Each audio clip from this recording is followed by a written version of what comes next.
જય સ્વામિનારાયણ વિદ્યાર્થી મિત્રો, શ્રી સ્વામિનારાયણ ગુરુકુળ રાજકોટ સંસ્થાન દ્વારા આયોજિત SGIS ઓનલાઈન લેક્ચરમાં આપનું સ્વાગત છે. આજે આપણે જે મહત્વનો ટોપિક ભણવાનો છે એ ટોપિકનું નામ છે ઓક્સિડેશન આંક.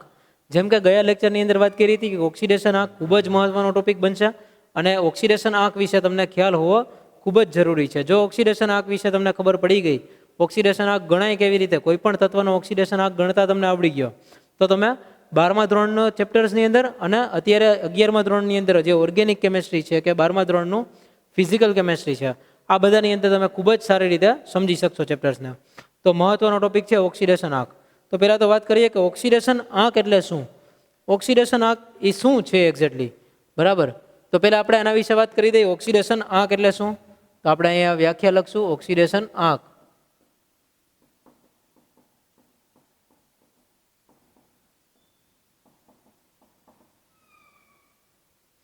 ઓક્સિડેશન આંક એટલે શું, ઓક્સિડેશન આંક કોને કહેવાય, એની વ્યાખ્યા શું થાય, બરાબર. એના વિશે પહેલાં વાત કરીએ કે ઓક્સિડેશન આંકની વ્યાખ્યા આપવી હોય તો આપણે કઈ રીતે આપી શકીએ. તો ઓક્સિડેશન આંકની જો વ્યાખ્યા આપવાનું શરૂ કરીએ તો એમ કહી શકાય કે કોઈ પણ તત્વ હોય, જે કોઈ પણ સાદું તત્વ છે, બરાબર, એ કોઈ પણ પરમાણુ કે કોઈ પણ તત્વ ઉપર ઓક્સિડેશન અવસ્થા એટલે કે એની જે ઇલેક્ટ્રોનનો ફેરફાર થઈ ગયો છે, જેમ કે સોડિયમ એક ઇલેક્ટ્રોન ગુમાવ્યો છે, ક્લોરિન એક ઇલેક્ટ્રોન મેળવ્યો છે, તો જે એના ઉપર ઓક્સિજન કોઈ પણ તત્વના ઇલેક્ટ્રોનનો ફેરફાર છે, એ ઇલેક્ટ્રોનનો ફેરફાર એની ઉપર એક વીજભાર દ્વારા દર્શાવાય છે અને એ વીજભારને એનો ઓક્સિડેશન આંક કહે છે. તો આપણે એમ કહી શકીએ ઓક્સિડેશન આંક એ કોઈ પણ પરમાણુની ઓક્સિડેશન અવસ્થા,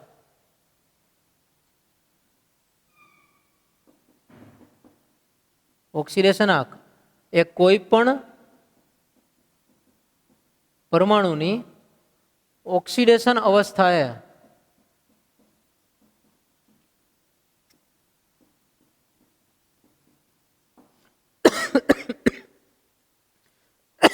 કોઈ પણ પરમાણુની ઓક્સિડેશન અવસ્થાએ તે પરમાણુ પરના વીજભારનો આંક સૂચવે છે. તે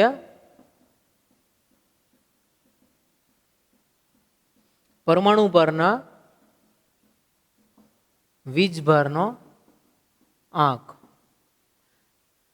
એટલે ઓક્સિડેશન આંક કહેવાય, બરાબર. કોઈ પણ પરમાણુની ઓક્સિડેશન અવસ્થા એટલે કે એની અંદર જે કાંઈ પણ ઇલેક્ટ્રોનનો ફેરફાર થયો હોય અને ઇલેક્ટ્રોન મેળવા હોય તોય ભલે, ઇલેક્ટ્રોન ગુમાવ્યા હોય તોય ભલે, એટલે એના ઉપર જે વીજભાર હોય, પછી એ વીજભાર ધન પણ હોઈ શકે, ઋણ પણ હોઈ શકે, બરાબર. તો એને કહેવાય ઓક્સિડેશન આંક. એના ઉપર જે વીજભાર છે એ વીજભાર ડાયરેક્ટ એનો ઓક્સિડેશન આંક લખાય છે. તો ઓક્સિડેશન આંકની ગણતરી માટેના અમુક નિયમો છે. તો એ નિયમો શું છે એ જોઈએ આપણે હવે.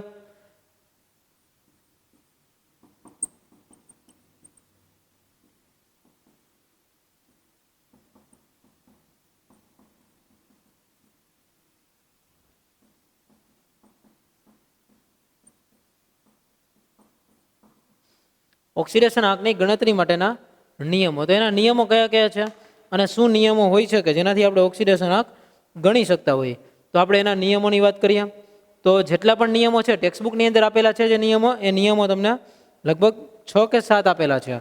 તો એ જ 6 કે 7 નિયમોને અલગ રીતે થોડા લખી અને 10 કે 11 નિયમોની અંદર એને વર્ગીકરણ કરેલું છે મેં, બરાબર છે. તો જે એની અંદર જે ડિફાઇન કરેલું છે, જે નિયમો લખેલા છે, એ નિયમો હું તમને લખાવું છું, જે અત્યારે અહીંયા સમજાવું છું, જેની અંદર તમારા ટેક્સ્ટબુકની અંદર રહેલા 6 કે 7 નિયમો જે છે, બરાબર, ટેક્સ્ટબુકમાં જે 6 થી 7 નિયમો છે એ નિયમો બધા ઓલરેડી આની અંદર ઇન્ક્લુડ થઈ જશે, બધા જ આની અંદર આવી જશે. પણ જે રીતે હું તમને સમજાવું છું, જે રીતે લખાવું છું, એને એ જ રીતે યાદ રાખવાના છે, બરાબર. તો તમને ઓક્સિડેશન આંક ગણવાનો સહેલો પડશે, બરાબર. તો સૌથી પહેલો નિયમ છે કે તટસ્થ પરમાણુ, અણુ કે સંયોજન એનો ઓક્સિડેશન આંક એ 0 હોય છે. કોઈ પણ તટસ્થ પરમાણુ હોય, અણુ કે સંયોજન નો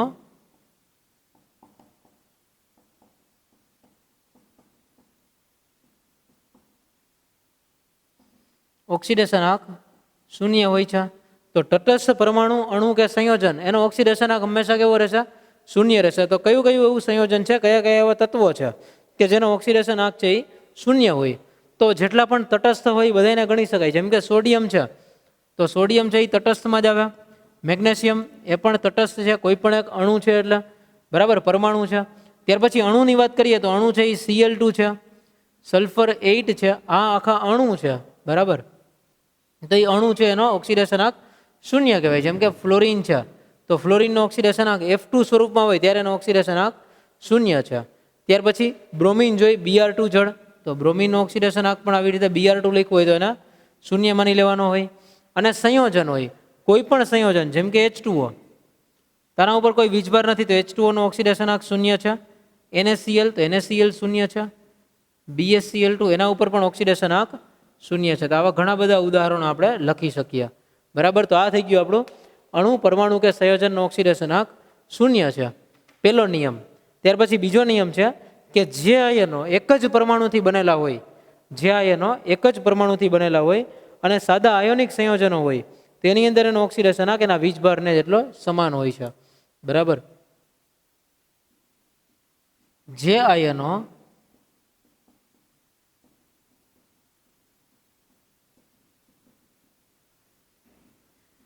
એક જ પરમાણુથી બનેલા હોય કે તેના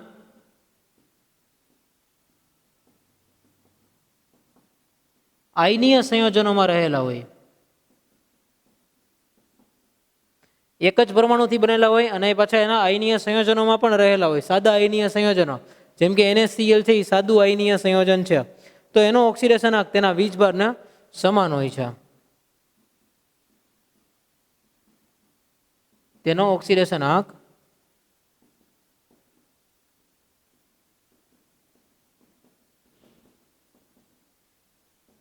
તેના વીજભારને સમાન હોય છે. તો આમાં ઉદાહરણ લખી શકીએ, જેમ કે સોડિયમ છે એને પ્લસ આયન છે તો એનો ઓક્સિડેશનાંક થઈ જાય +1. એને પ્લસ આયન છે તો એમાં એને સોડિયમનો ઓક્સિડેશનાંક +1 લખાય, એના ઉપર +1 વીજભાર છે, એના ઉપર જે વીજભાર છે એ જ એનો ઓક્સિડેશનાંક ગણવાનો રહે, બરાબર. એવી જ રીતે બીજું લખી શકીએ Mg+2, તેની અંદર એનો ઓક્સિડેશનાંક +2 થઈ જાય. Cl- તો Cl નો ઓક્સિડેશનાંક -1 થઈ જાય. O-2 તો એનો ઓક્સિડેશનાંક -2 થઈ જાય. પછી સાદા આયનીય સંયોજનો લઈ, જેમ કે NaCl છે જે સાદું આયનીય સંયોજન છે, તો આની વાત કરીએ તો એનો ઓક્સિડેશનાંક લઈ લઈ NaCl, તો આની અંદર સોડિયમ છે એની ઉપર +1 વીજભાર છે તો એનો ઓક્સિડેશનાંક +1 થશે, અને Cl છે એના ઉપર માઇનસ વીજભાર છે તો એનો ઓક્સિડેશનાંક -1 થશે. એટલે NaCl છે તો એમાં Na+ એનો ઓક્સિડેશનાંક +1 અને Cl- એનો ઓક્સિડેશનાંક -1 થશે. તો આ NaCl છે જે એક જ પરમાણુથી બનેલા છે, આ સોડિયમ છે તો એક જ પરમાણુથી બનેલું છે, Na+ કે Mg+2 સેમ એક જ પરમાણુમાંથી છે તો એનો ઓક્સિડેશનાંક એના વીજભાર જેટલો હોય છે. આ થઈ ગઈ એની વ્યાખ્યા. તો એના ઓક્સિડેશનાંક એ વીજભારને સમાન હોય છે. ત્રીજું છે બહુઆણવીય આયનો, એનો ઓક્સિડેશનાંક છે એનો વીજભાર એ એનો ઓક્સિડેશન આંક ગણાય છે, બરાબર છે. બહુઆણવીય આયનો છે, બહુઆણવીય આયનો એટલે કે જેની અંદર એક કરતાં વધારે પરમાણુઓ રહેલા છે, બહુપરમાણવીય આયનો.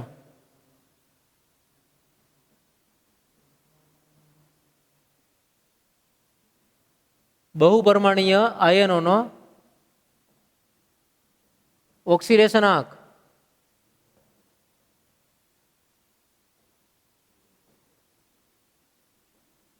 તેના વીજભારને સમાન હોય છે. તો જે બહુપરમાણવીય આયનો છે એના ઉદાહરણ લખ્યા, તેનું ઉદાહરણ છે NH4+. આ બહુપરમાણવીય આયન છે તો એનો આખા આયનનો ઓક્સિડેશનાંક, જે આખો આયન છે NH4+, એનો ઓક્સિડેશનાંક આપણે લખી શકીએ +1, બરાબર. આ આખું NH4+ આયન છે તો NH4+ નો ઓક્સિડેશન આપણે લખીએ +1, કે આખો એનો ઓક્સિડેશનાંક છે એના વીજભારને સમાન છે. તો આવી જ રીતે બહુપરમાણવીય આયન બીજો છે OH-, તો આનો ઓક્સિડેશનાંક -1 લખી શકાય, એના ઉપર -1 છે. તો ત્યાર પછી છે PO4-3, તો આમાં એક કરતાં વધારે પરમાણુઓ છે પણ આખાનો ઓક્સિડેશનાંક -3 છે તો એ -3 લખી શકાય, બરાબર. ત્યાર પછી બીજું હજી લખી શકાય SO4-2, તો આની અંદર -2 વીજભાર છે. તો એ બહુપરમાણવીય આખો આયન છે એનો વીજભાર છે, SO4 આખાનો વીજભાર -2 છે. એક એક પરમાણુનો ઓક્સિડેશનાંક આપણે લખ્યો નથી, હજી આપણે એક એક પરમાણુનો ઓક્સિડેશનાંક કેવી રીતે ગણવો એ પણ આપણે આજના લેક્ચરમાં જ ભણવાના છીએ. તો આ બહુપરમાણવીય આયનો થઈ ગયા. ત્યાર પછી ચોથો નિયમ છે કે જે હાઇડ્રોજન ધરાવતા સંયોજનો છે એની અંદર હાઇડ્રોજનનો પરમાણુ, હાઇડ્રોજનનો ઓક્સિડેશનાંક, હાઇડ્રોજન ધરાવતા સંયોજનોમાં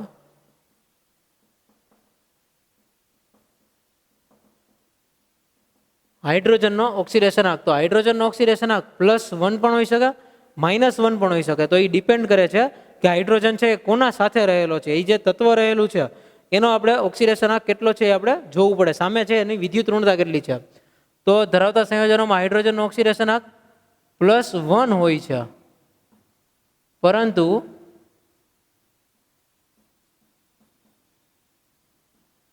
અપવાદરૂપ રીતે ધાતુઓ સાથે હાઇડ્રોજન -1 વીજભાર ધરાવે છે. તો ધાતુઓની વિદ્યુત ઋણતા ઓછી હોય, ધાતુઓ છે એ વધારે વિદ્યુત ધનમય હોય, તો એવા ટાઈમે હાઇડ્રોજનનો ઓક્સિડેશનાંક છે એ -1 થઈ જાય છે. હાઇડ્રોજનનો વીજભાર કે ઓક્સિડેશનાંક છે એ -1 બને છે. તો અહીંયા ઉદાહરણ લઈ તો હાઇડ્રોજનનો +1 હોય છે, જનરલી હાઇડ્રોજનને +1 તરીકે લેવાનું છે.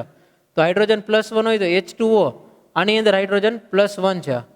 અહીંયા આપણે લખીએ છીએ હાઇડ્રોજનનો ઓક્સિડેશનાંક એ +1 લખ્યો છે, બરાબર. ત્યાર પછી બીજું લખીએ NaOH, તો આની અંદર પણ હાઇડ્રોજન છે +1 તરીકે હોય છે. આ સિવાય જો ધાતુઓ સાથે લઈ હાઇડ્રોજનના NaH, તો આમાં હાઇડ્રોજન છે -1 હશે. BeH2, તો આમાં પણ હાઇડ્રોજન -1 હશે. હજી એક ઉદાહરણ લખી શકીએ આપણે, જેમ કે HCl, તો આમાં હાઇડ્રોજન +1 સ્વરૂપે હશે.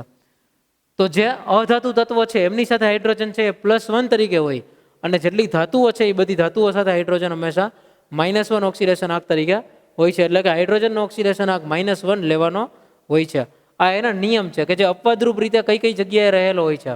સામાન્ય રીતે હાઇડ્રોજન છે એ +1 હોય, પણ અપવાદરૂપ હોય ત્યારે એના હાઇડ્રોજન એટલે કે અપવાદરૂપ રીતે ધાતુઓ સાથે એ -1 વીજભાર ધરાવતો હોય છે. ત્યાર પછી પાંચમો નિયમ છે ઓક્સિજનનો ઓક્સિડેશનાંક. ઓક્સિજન છે એનો ઓક્સિડેશનાંક હંમેશા -2 હોય છે.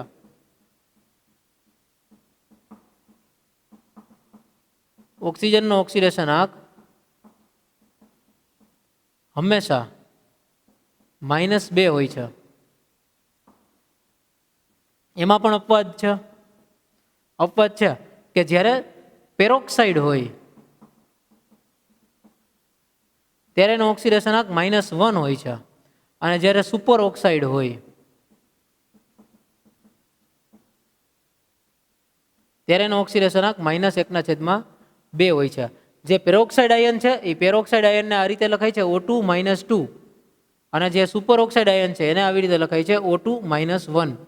2 ઓક્સિજન દીઠ -1 વીજભાર, એટલે એક ઓક્સિજનનો -અડધો થઈ જાય, અને અહીંયા 2 ઓક્સિજન દીઠ -2 વીજભાર, તો એક ઓક્સિજનનો -1 વીજભાર થઈ જાય છે. એટલા માટે પેરોક્સાઇડની અંદર ઓક્સિજનનો ઓક્સિડેશનાંક -1 હોય છે, અને સુપર ઓક્સાઇડ હોય તો એની અંદર ઓક્સિજનનો ઓક્સિડેશનાંક -1/2 જેટલો હોય છે. અને ફ્લોરિન સાથેના સંયોજનોમાં અપવાદ જ છે હજી, તથા ફ્લોરિન સાથેના સંયોજનોમાં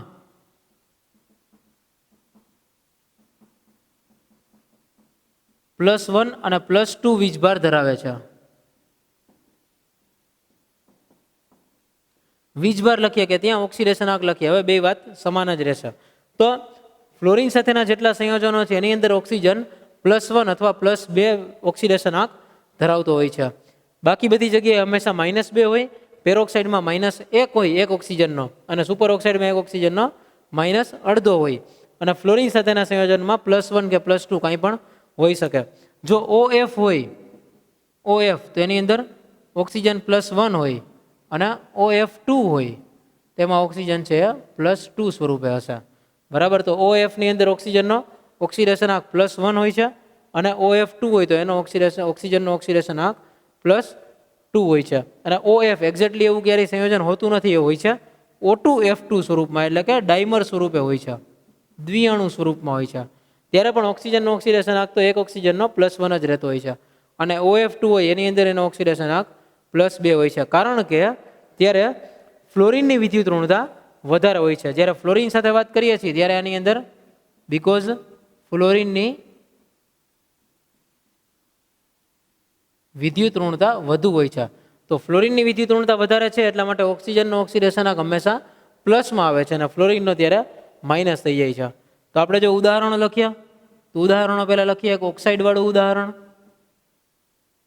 જેમ કે Na2O, તો એની અંદર ઓક્સિજન છે એ -2 સ્વરૂપમાં હશે.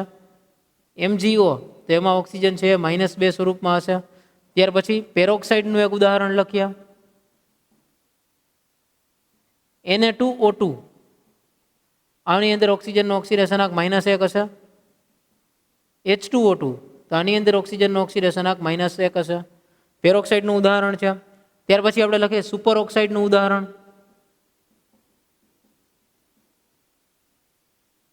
સુપર ઓક્સાઇડ હોય તો એનું છે ઉદાહરણમાં KO2, તેમાં ઓક્સિજનનો ઓક્સિડેશનાંક -1/2. એવી જ રીતે RbO2, તેમાં પણ -1/2. સુપર ઓક્સાઇડની અંદર ઓક્સિડેશનાંક -1/2 હોય છે.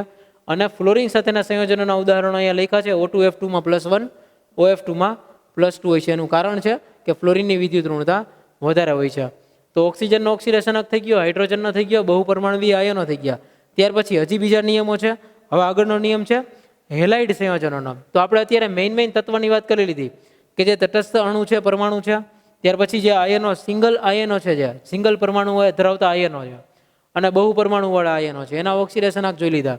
અહીંયાથી તત્વની વાત આવી, એક હાઇડ્રોજન તત્વ આવ્યું, ત્યાર પછી ઓક્સિજન તત્વ આવ્યું. હવે આવે છે બધા હેલોજન.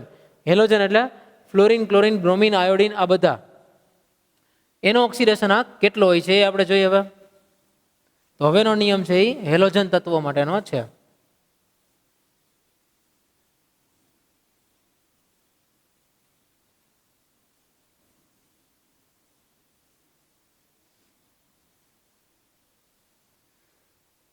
ઓકે, તો જોઈએ છીએ હેલોજન તત્વો માટે ઓક્સિડેશનાંક. નિયમ નંબર 6,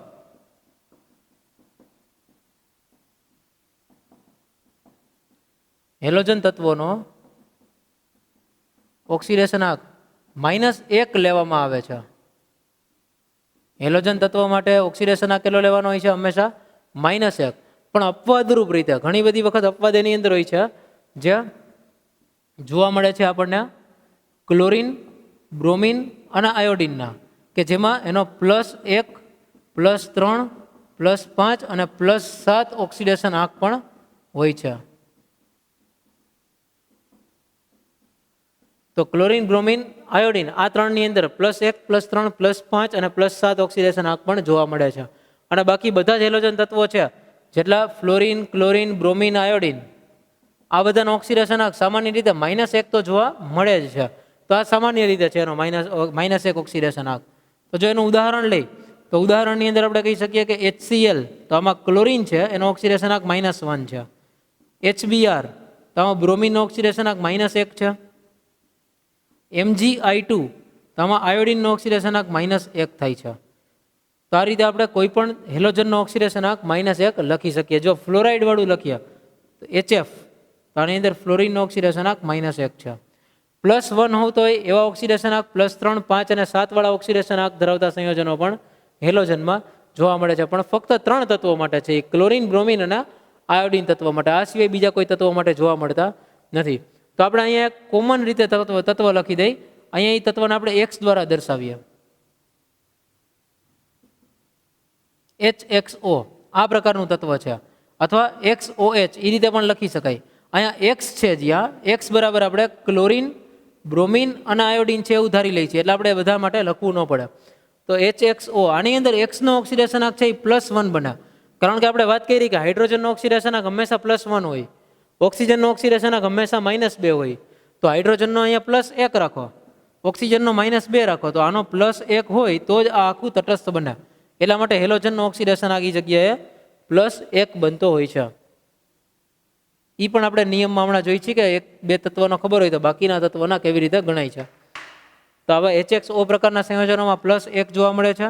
એવી રીતે HXO2 પ્રકારના સંયોજનોમાં +3 ઓક્સિડેશન આંક જોવા મળશે. HXO3 પ્રકારના સંયોજનોમાં +5 જોવા મળશે. અને HXO4 સંયોજનોમાં +7 ઓક્સિડેશન આંક એનો જોવા મળે છે. તો આ રીતેના ઓક્સિડેશન આંકમાં 1, 3, 5 અને 7 પ્લસમાં પણ જોવા મળતા હોય છે. મહત્વનું છે કે ફ્લોરિન છે એ મહત્વનું છે. ફ્લોરિનનો ઓક્સિડેશન આંક હંમેશા -1 હોય છે, બરાબર. ફ્લોરિનમાં કોઈ અપવાદ હોતો નથી. ફ્લોરિનનો ઓક્સિડેશન આંક એ ક્યારેય બદલાતો નથી, હંમેશા કેટલો હોય છે? -1.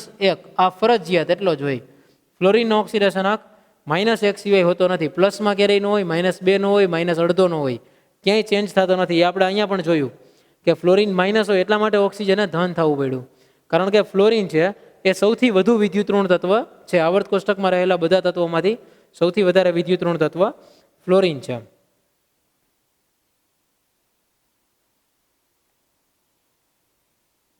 ત્યાર પછી છે સહસંયોજક બંધ ધરાવતા સંયોજનો. તો જેની અંદર સહસંયોજક બંધ હોય, જેમ કે કાર્બનના મિથેન સંયોજનો. ઓર્ગેનિક કેમિસ્ટ્રીમાં તમે સમજતા હોય હાઇડ્રોકાર્બન સંયોજનો કે જે સહસંયોજક બંધ ધરાવતા હોય છે, એના ઓક્સિડેશન આંક કેવી રીતે બનાવવા, એના ઓક્સિડેશન આંક કેવા હોય છે?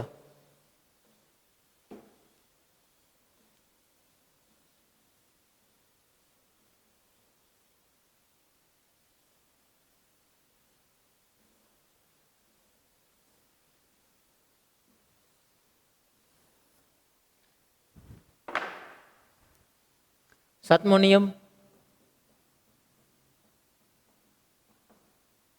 જે છે સહસંયોજક બંધ ધરાવતા સંયોજનો.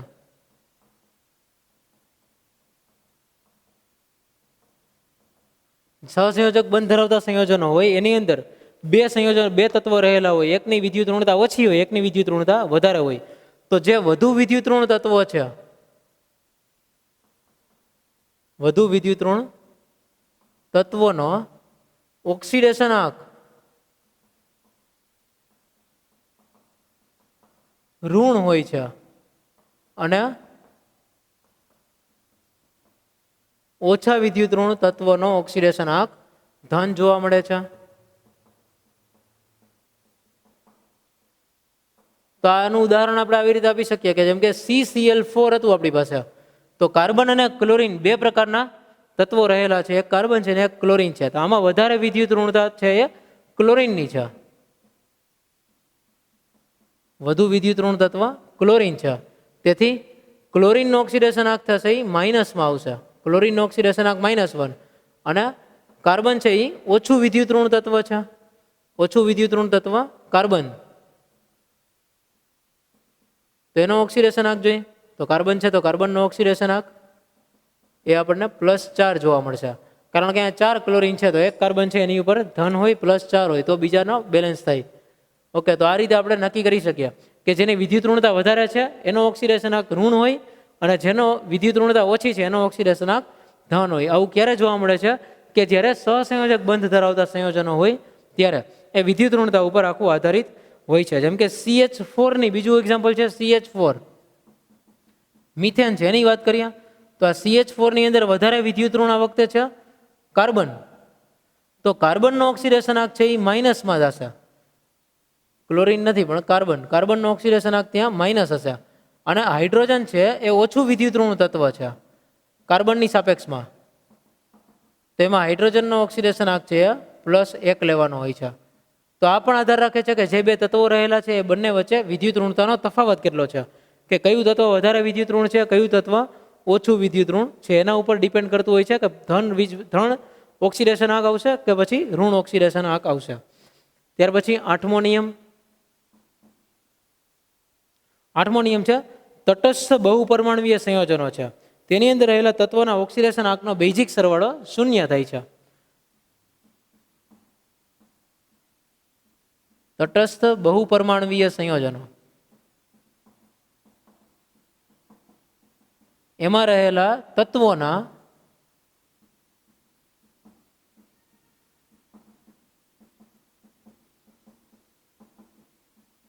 ઓક્સિડેશન આંકનો બેઝિક સરવાળો એ 0 હોય છે. તો જો આનું ઉદાહરણ લખીએ કે તટસ્થ બહુપરમાણવીય સંયોજનો, તો આપણે વાત કરી દઈએ H2O, તો આ તટસ્થ છે ને બહુપરમાણવીય છે, એક કરતાં વધુ પરમાણુઓ રહેલા છે. તો આની અંદર તત્વના ઓક્સિડેશન આંકનો બેઝિક સરવાળો, તો આમાં હાઇડ્રોજન છે એનો ઓક્સિડેશન આંક +1 છે, આ ઓક્સિજન છે એનો ઓક્સિડેશન આંક -2 છે. હાઇડ્રોજન માટે +1 ને ઓક્સિજન માટે -2 છે. તો જો આની આપણે ગણતરી કરીએ તો આવી રીતે કરાય, 2 એના ગુણ્યા હાઇડ્રોજન, ટોટલ હાઇડ્રોજન એના ગુણ્યા 2 કર્યા, કારણ કે 2 હાઇડ્રોજન છે, ઓક્સિજન એક જ છે એટલે 1 એના ગુણ્યા ઓક્સિજનનો ઓક્સિડેશન આંક. આનો સરવાળો છે જે થશે એ શૂન્ય થવો જોઈએ. તો હાઇડ્રોજનનો ઓક્સિડેશન આંક +1 છે, ઓક્સિજનનો ઓક્સિડેશન આંક -2 છે. તો આ બનશે 2 ગુણ્યા 1 એટલે +2 અને આ 1 ગુણ્યા -2 તો -2, +2 - 2 0. તો એનો બેઝિક સરવાળો છે શૂન્ય થતો હોય છે. જે તટસ્થ બહુપરમાણવીય સંયોજન છે, H2O તટસ્થ હતું અને બહુપરમાણવીય સંયોજન હતું, એટલા માટે થઈને એની અંદર ઓક્સિડેશન આંકનો બેઝિક સરવાળો હાઇડ્રોજનનો ઓક્સિડેશન આંક +1, ઓક્સિજનનો -2, આ રીતે આપણે સરવાળા કર્યા. એની અંદર જેટલા હાઇડ્રોજન હતા એની સાથે ગુણાકાર કરી અને સરવાળો કર્યો. એ બેઝિક સરવાળો છે એ ટોટલ કેટલો થાય છે? શૂન્ય. અંદર રહેલા દરેક તત્વનો પોતાનો ઓક્સિડેશન આંક છે, પરંતુ જ્યારે એ સંયોજન બને છે ત્યારે એનો ઓક્સિડેશન આંક ઓવરઓલ શૂન્ય થઈ જાય છે. ત્યાર પછી 9મો નિયમ છે. હવે જો તટસ્થ બહુપરમાણવીય સંયોજનો હતું, હવે આની બદલે આપણે બીજી વાત કરીએ કે ભાઈ આયનીય બહુપરમાણવીય સંયોજનો છે. આયનીય બહુપરમાણવીય સંયોજનો છે. અહીંયા જેમ તટસ્થની વાત કરી હતી એના જેવા જ છે, પણ આયનીય છે. એમાં રહેલા આયનીય બહુપરમાણવીય સંયોજનોમાં રહેલા તત્વોના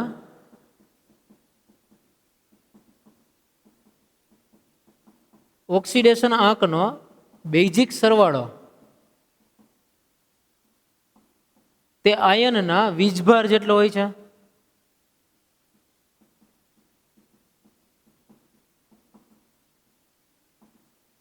જેમ કે આપણે વાત કરીએ OH-, તો OH- માટે વાત કરીએ તો જો આની અંદર ઓક્સિજન છે, આનો ઓક્સિડેશન આંક, હાઇડ્રોજનનો ઓક્સિડેશન આંક, આ બંનેના ઓક્સિડેશન આંકનો સરવાળો કરીએ તો એનો ઓક્સિડેશન આંકનો સરવાળો એનો વીજભાર હોય ને એટલો થતો હોય. એનો વીજભાર કેટલો છે? -1. તો આનો સરવાળો ટોટલ કરશું તો -1 જવાબ આવવો જોઈએ. જેમ કે એક ઓક્સિજન છે પ્લસ એક હાઇડ્રોજન છે, તો આ બંનેનો બેઝિક સરવાળો કેટલો થાય છે? ઓક્સિજનનો ઓક્સિડેશન આંક -2 હોય, હાઇડ્રોજનનો ઓક્સિડેશન આંક +1 હોય, તો આવે છે -2 + 1, તો જવાબ આવશે -1. તો એના વીજભાર જેટલો છે, એનો વીજભાર એ -1 હતો, એના ઉપર જ આ એટલો જ એનો સરવાળો થતો હોય છે. તો આના ઉપરથી આપણને શું સારું પડશે કે જો આપણને બધી ખબર હોય, કોઈ પણ એક તત્વનો ઓક્સિડેશન આંક ન ખબર હોય તો આપણે એ શોધી શકીએ. જેમ કે PO4 - 3. હવે આપણે એટલું કહી દીધું કે આનો ફોસ્ફરસ અને 4 ઓક્સિજન આ બધાના સરવાળો ઓક્સિડેશન આંકનો સરવાળો છે એ -3 થવો જોઈએ. તો આપણને ખબર છે કે ઓક્સિજનનો ઓક્સિડેશન આંક તો હંમેશા -2 જ રહેશે. ફોસ્ફરસનો ઓક્સિડેશન આંક કેટલો છે આની અંદર એ આપણને ખબર નથી, તો આપણને એ ખબર છે કે ટોટલ -3 થવાનો છે. તો આના ઉપરથી આપણે આમ લખી શકીએ કે ફોસ્ફરસ +4 ગુણ્યા ઓક્સિજન આના બરાબર કુલ કેટલા આપેલા છે? -3. એ તો આ નિયમ મુજબ બેઝિક સરવાળો -3 થાય છે, તો એ થવાનો જ છે. એનો બેઝિક સરવાળો -3 છે. ફોસ્ફરસનો ઓક્સિડેશન આંક આપણે શોધવાનો છે. ઓક્સિજનનો ઓક્સિડેશન આંક -2 હોય અને આ -3 છે. તો ફોસ્ફરસ આ 4 દુ 8 બરાબર -3, -8 સામે જાય તો +8, +8 -3 તો બનશે +5. તો આના ઉપરથી આપણે કોઈ પણ એક તત્વનો ઓક્સિડેશન આંક પણ શોધી શકીએ. જેમ કે ફોસ્ફરસ એનો ઓક્સિડેશન આંક +5 છે આની અંદર, જે આપણને ખબર નહોતી પણ આપણે શોધી શક્યા કારણ કે આપણે આ નિયમનો ઉપયોગ કર્યો. એવી જ રીતે આ નિયમનો ઉપયોગ કરીને પણ શોધી શકીએ. બરાબર, તમને ઓવરઓલ સરવાળો આપી દીધો છે કે શૂન્ય હોય, તો કોઈ પણ એક તત્વ વિશે તમને ન ખબર હોય તો એનો પણ તમે સરવાળો કરી શકો. તમારી પાસે આખું સમીકરણ બની જાય અને એનો ઓક્સિડેશન આંક આપણે શોધી શકીએ છીએ. ફોસ્ફરસ +4 ઓક્સિજન સામે બને છે -3. -3 એનો ટોટલ ઓક્સિડેશન આંક છે, એ તો એનો રહેવાનો જ છે. તો આ હતો 9મો નિયમ, જેના આધારે આપણે નક્કી કરી શકીએ કે ઓક્સિડેશન આંક કેટલો હશે. ઓક્સિડેશન આંક કોઈ પણ તત્વનો શોધવો હોય તો આપણે શોધી શકીએ છીએ. જોઈએ 10મો નિયમ શું છે. છેલ્લો અને 10મો નિયમ. 10મો નિયમ એવું કહે છે કે જે આલ્કલી ધાતુઓ છે અને આલ્કલાઇન અર્ધ ધાતુઓ છે. આલ્કલી ધાતુઓ એટલે લિથિયમ વાળી આખું ફેમિલી, જે S1 છે, S વિભાગનો પહેલો સમૂહ છે એ, એટલે કે આલ્કલી ધાતુઓ, અને બીજું છે આલ્કલાઇન અર્ધ ધાતુઓ.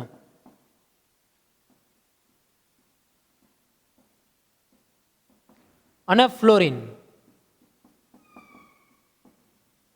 આલ્કલી ધાતુઓ, આલ્કલાઇન અર્ધ ધાતુઓ અને ફ્લોરિન, આ 3 એવા છે કે જેના ઓક્સિડેશન આંકમાં ક્યારેય પણ ફેરફાર થતો નથી. કઈ પણ જગ્યાએ હોય એની સાથે કોઈ પણ તત્વ હોય, આના ઓક્સિડેશન આંક ક્યારેય બદલાતા નથી. આલ્કલી ધાતુઓ છે એનો ઓક્સિડેશન આંક હંમેશા +1 રહ્યા. આલ્કલાઇન અર્થ છે એનો ઓક્સિડેશન આંક હંમેશા +2 હોય અને ફ્લોરિન છે એનો ઓક્સિડેશન આંક હંમેશા -1 હોય. એટલે કે આલ્કલી ધાતુઓ, આલ્કલાઇન અર્થ ધાતુઓ કે ફ્લોરિન કોઈ પણ તત્વ સાથે જોડાઈ અને સંયોજન બનાવતા હોય તો એવા સમયે આ ત્રણમાંથી કોઈનો પણ ઓક્સિડેશન આંક ક્યારેય પણ બદલાતો હોતો નથી.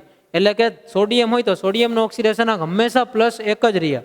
બરાબર. મેગ્નેશિયમ હોય તો મેગ્નેશિયમનો ઓક્સિડેશન આંક હંમેશા +2 જ રહેતો હોય. એવી જ રીતે ફ્લોરિન છે તેનો ઓક્સિડેશન આંક હંમેશા -1 જ રહે. એ ક્યારેય બદલાતા હોતા નથી. એટલે કે કોઈ પણ પ્રકારના આમાંથી ઓક્સિડેશન આંક આનો ક્યારેય બદલાતો હોતો નથી, હંમેશા એમ જ હોય છે. તો આ બધા નિયમો આપણે ભણ્યા 1 થી 10 સુધીના. આ બધા નિયમોનો ઉપયોગ કરી અને આપણે કોઈ પણ તત્વનો ઓક્સિડેશન આંક શોધી શકીએ. કોઈ પણ એક સંયોજનમાં રહેલું તત્વ, કોઈ પણ એક આયનની અંદર રહેલું તત્વ, એનો ઓક્સિડેશન આંક કેટલો છે એ આપણે શોધી શકતા હોઈએ છીએ. તો હવે આપણે કરશું, હવે ટોપિક આપણો જે ચાલુ થાય છે એ છે ઓક્સિડેશન આંક.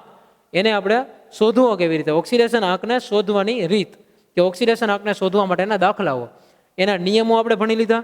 તો હવે આપણે એને શોધવા માટે જે દાખલાઓ છે એનો આપણે એક્ઝામ્પલ કરવાના છે. તો આપણો ટોપિકનું નામ રહેશે ઓક્સિડેશન આંક શોધવો. એ આપણા ટોપિકનું નામ રહેશે. આની પ્રેક્ટિસ તમારા માટે બહુ જ ઇમ્પોર્ટન્ટ છે, કારણ કે આ ચેપ્ટરની અંદર, આપણા ચેપ્ટરની અંદર જ આગળ આવશે જ્યારે આપણે રેડોક્સ પ્રક્રિયાને બેલેન્સ કરવાની હશે. રેડોક્સ પ્રક્રિયા સમીકરણ જે છે અને આખું સંતુલિત કરવાનું આવશે. તો જ્યારે સંતુલિત કરવાનું સમીકરણ આવશે એવા ટાઈમે સૌથી પહેલું કામ એ જ કરવું પડશે કે દરેકે દરેક તત્વનો ઓક્સિડેશન આંક ગણવાનો હશે. તો જો તમને આ ઓક્સિડેશન આંક ગણતા આવડતું હશે તો તમે જ્યારે સંતુલિત કરવાની જે વાત આવશે એની અંદર તમે અંદર જઈ શકશો. તો અત્યારે હું તમને થોડા એક્ઝામ્પલ કરાવું છું. થોડા એક્ઝામ્પલ તમારા માટે હોમવર્કમાં છે, એ પણ હું તમને એક્ઝામ્પલ જે હોમવર્કમાં છે એ પણ હું તમને અહીંયા જ લખાવી દઈશ. બરાબર. એ તમારા માટે હોમવર્કમાં રહેશે. અને એમાંથી અમુક સારા એક્ઝામ્પલ હશે એ આપણે નેક્સ્ટ લેક્ચરમાં સોલ્વ પણ કરશું. બરાબર.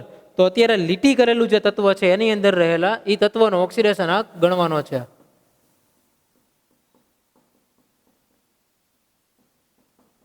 લીટી કરેલા તત્વનો ઓક્સિડેશન આંક ગણો. તો હું તમને અહીંયા 4-5 એક્ઝામ્પલ સોલ્વ કરાવું છું કે કયા કયા એક્ઝામ્પલને આપણે જોઈ શકીએ. એક તો છે ClO3-. આમાં Cl નીચે લીટી કરેલી છે. તો Cl નો ઓક્સિડેશન આંક આપણે નક્કી કરવાનો છે. Cl નો ઓક્સિડેશન આંક કેટલો હશે? તો આપણે જોયું કે જ્યારે બહુપરમાણવીય આયન હોય, આયનીય સંયોજન હોય, બહુપરમાણવીય આયનીય સંયોજન, તો આની અંદર રહેલા બધા તત્વોનો ઓક્સિડેશન આંકનો બેઝિક સરવાળો એ એના વીજભાર જેટલો થાય છે. આપણે હમણાં એક્ઝામ્પલમાં PO4 જોયું હતું એ મુજબ. તો આમાં જોયું તો 1 ક્લોરિન પ્લસ 3 ઓક્સિજન, આના આખાનો ઓવરઓલ ઓક્સિડેશન આંક થશે -1. તો ક્લોરિનનો ઓક્સિડેશન આંક શોધવો છે, ઓક્સિજનનો ઓક્સિડેશન આંક તો -2 હોય અને આ તો -1 છે જ સરવાળો. તો આ ક્લોરિન અને આ 3 દૂ 6, તો -6 બરાબર -1. -6 સામે જાય તો +6 થઈ જાય. તો આનું સાદુરૂપ આપવાથી આવે ક્લોરિન ઉપર +5. તો આમાં ક્લોરિનનો ઓક્સિડેશન આંક આવે છે +5. તો આ પહેલું એક્ઝામ્પલ. આ રીતે બીજું એક્ઝામ્પલ છે H2SO4. સલ્ફરનો ઓક્સિડેશન આંક ગણવો છે.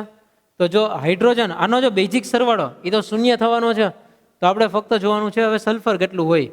તો 2 ગુણ્યા હાઇડ્રોજન પ્લસ સલ્ફર પ્લસ 4 ગુણ્યા ઓક્સિજન, આના બરાબર 0 થશે. હાઇડ્રોજનનો ઓક્સિડેશન આંક આપણને ખબર છે +1. સલ્ફરનો ઓક્સિડેશન આંક શોધવો છે. ઓક્સિજનનો ઓક્સિડેશન આંક -2 હોય એ પણ ખબર છે. તો આમાં આવશે +2 પ્લસ સલ્ફર -8, 4 દૂ 8, પણ માઇનસમાં છે તો -8 બરાબર 0. તો સલ્ફર બરાબર -8 સામે જાય એટલે +8 અને +2 સામે જાય તો -2. +8 -2 એટલે આવશે +6. સલ્ફરનો ઓક્સિડેશન આંક +6 બને. નેક્સ્ટ એક્ઝામ્પલ જોઈ હજી એક. હવે થોડુંક એવા લેવલનું એક્ઝામ્પલ જોઈએ કે જે તમારે ગણતરી સારી એવી કરવી પડે. જેમ કે KO2. આમાં ઓક્સિજનનો ઓક્સિડેશન આંક ગણવાનો છે. તો આપણે એની જેમ જ કે પોટેશિયમ પ્લસ 2 ગુણ્યા ઓક્સિજન, આના બરાબર 0. જેમાં હતું કે બેઝિક સરવાળો 0 હોય, તો આ બેઝિક સરવાળો 0 થયો. તો પોટેશિયમનો ઓક્સિડેશન આંક, પોટેશિયમ છે એ શું છે? આલ્કલી ધાતુ છે. અને આલ્કલી ધાતુનો ઓક્સિડેશન આંક હંમેશા +1 હોય એવું આપણે 10મા નિયમમાં જોયું. તો આ આલ્કલી ધાતુનો ઓક્સિડેશન આંક હંમેશા +1 હોય. ઓક્સિજનનો ઓક્સિડેશન આંક ખબર નથી, એ શોધવો છે. એના બરાબર 0. તો આ +1 સામે જાય તો બની જશે -1. તો 2 ગુણ્યા ઓક્સિજન બરાબર -1. તો ઓક્સિજનનો ઓક્સિડેશનાંક -1/2 આવશે. 1 ઓક્સિજન દીઠ ઓક્સિડેશનાંક આવ્યો -1/2. આ વાત થઈ ગઈ સુપર ઓક્સાઇડ, જે આપણે લખ્યા હતા નિયમોની અંદર કે સુપર ઓક્સાઇડ હોય એનો ઓક્સિડેશનાંક 1/2 હોય. તો આ છે એ બધા સંયોજનો સુપર ઓક્સાઇડ પ્રકારમાં આવી જશે. આવી જ રીતે હજી એક એક્ઝામ્પલ પેરોક્સાઇડનું લઈ લઈ. Na2O2 ઓક્સિજનનો ઓક્સિડેશનાંક ગણવો છે 2 ગુણ્યા સોડિયમ પ્લસ 2 ગુણ્યા ઓક્સિજન, ઓવરઓલ ઓક્સિડેશનાંક 0. તો સોડિયમનો ઓક્સિડેશનાંક +1 હોય, ઓક્સિજનનો ઓક્સિડેશનાંક ગોતવાનો છે અને આ ટોટલ 0 છે. તો આ +2 પ્લસ 2 ગુણ્યા ઓક્સિજન બરાબર 0. 2 ગુણ્યા ઓક્સિજન બરાબર -2. તો આમ ઓક્સિજનના કરતા બનાવો તો બનશે -1. તો ઓક્સિજનનો ઓક્સિડેશનાંક બન્યો -1, જે હતું પેરોક્સાઇડ પ્રકારના સંયોજનોમાં. સુપર ઓક્સાઇડની અંદર -1/2, પેરોક્સાઇડમાં -1 ઓક્સિડેશનાંક હતો. તો આ બધા સંયોજનો છે. હવે હું તમને થોડા સંયોજનોના એક્ઝામ્પલ લખી દઉં છું, જે તમારે જાતે સોલ્વ કરવાના છે. બરાબર, એ બધા સોલ્વ કરવાના છે, જે તમારા માટે આજનું હોમવર્ક છે. નેક્સ્ટ લેક્ચરમાં હું તમને અમુક એક્ઝામ્પલ જે એમાંથી હશે, જે એવા હશે કે તમે ગણતરી કરી હશે પણ એની કંઈક અલગ જવાબ આવતો હશે, હું તમને નેક્સ્ટ લેક્ચર માટે શીખવાડીશ. તો આપણે જોઈએ છીએ અત્યારે હું તમને એક્ઝામ્પલ લખાવી દઉં છું. એક્ઝામ્પલ તમે સાથે સાથે જ લખી લેજો અને બધાને સોલ્વ તમારે કરવાના છે.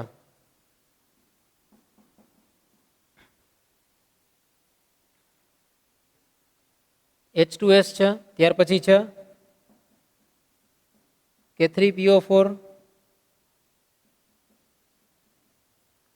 CH2Cl2. આમાં જ્યાં અંડરલાઈન કરેલી છે, જ્યાં લીટી કરેલી છે, એ તત્વનો ઓક્સિડેશનાંક તમારે શોધવાનો છે.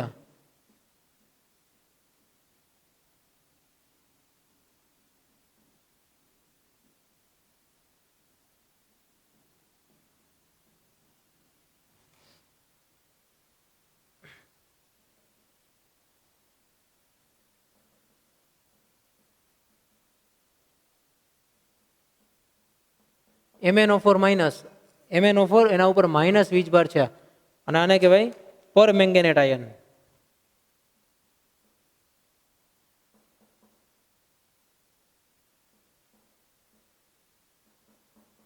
O2F2, ત્યાર પછી છે OF2, જે આપણે ઉદાહરણમાં ઓલરેડી લીધા હતા.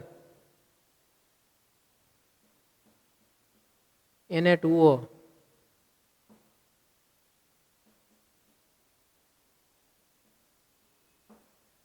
CO3-2, PO3-3, SO3-2, H2SO5, H2S2O8,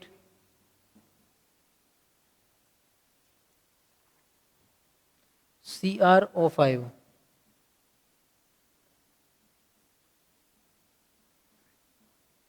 Cr2O3,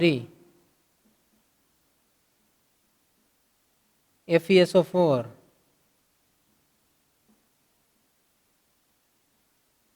Na2CrO4, K2Cr2O7.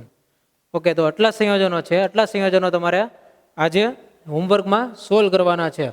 અને ત્યાર પછી નેક્સ્ટ લેક્ચરની અંદર આમાંથી અમુક સંયોજનો એવા છે કે જેના ઓક્સિડેશનાંક તમને પ્રોપર મળશે નહીં. પણ કયા સંયોજનોના ઓક્સિડેશનાંક પ્રોપર નથી મળતા એ તમે ચેક કરશો તો જ તમને ખબર પડશે. નેક્સ્ટ લેક્ચરમાં હું તમને એ બધા સંયોજનો કે જે તમને એના જવાબ પ્રોપર મળ્યા નથી એવા સોલ્વ કરાવીશ અને અમુક નવા એક્ઝામ્પલ પણ શીખવાડીશ.